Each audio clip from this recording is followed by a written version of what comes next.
Justin Fields has some of the highest upside among all quarterbacks. He was a top 5 quarterback in 17.6% of his games. That's 8th best among all quarterbacks. He was the 7th best rate of top 10 weeks among all quarterbacks, and he rushed for over 1,100 yards. He rushed for 8 touchdowns, threw 17 more of them, and he finishes fantasy's quarterback 5 in 2022 in fantasy points per game. Now, the Bears were 32nd in team pass attempts per game, which is a problem when you're trying to get dynamic plays down the field. It really limits the passing ceiling for these quarterbacks like Justin Fields. He was 8th in air yards per attempt when he threw the ball down the field. Like, he wanted to extend plays and get those for longer first downs.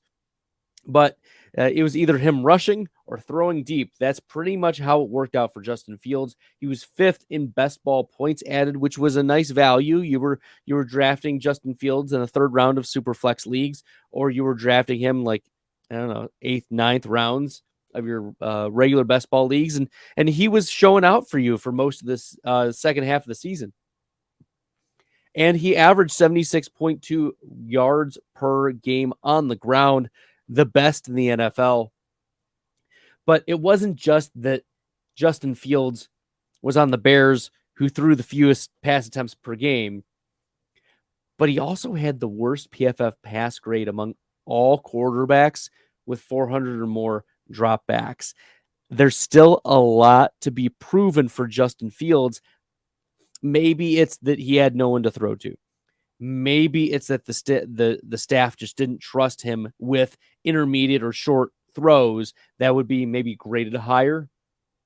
Whatever the case may be, for Justin Fields, we have to have at least an eyebrow raise of concern of, yes, he can access elite ceiling, and yes, he has a nice rushing floor, but is he a vulnerable real-life asset? I think that is a legitimate question, given the Bears pick 101.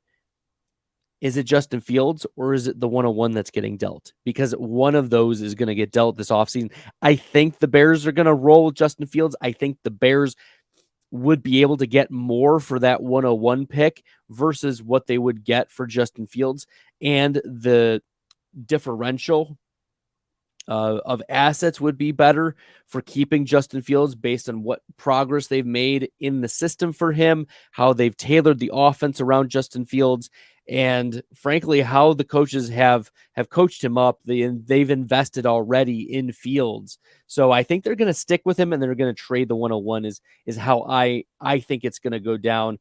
Still, there are a lot of needs for this Bears team, not just that they need an alpha wide receiver.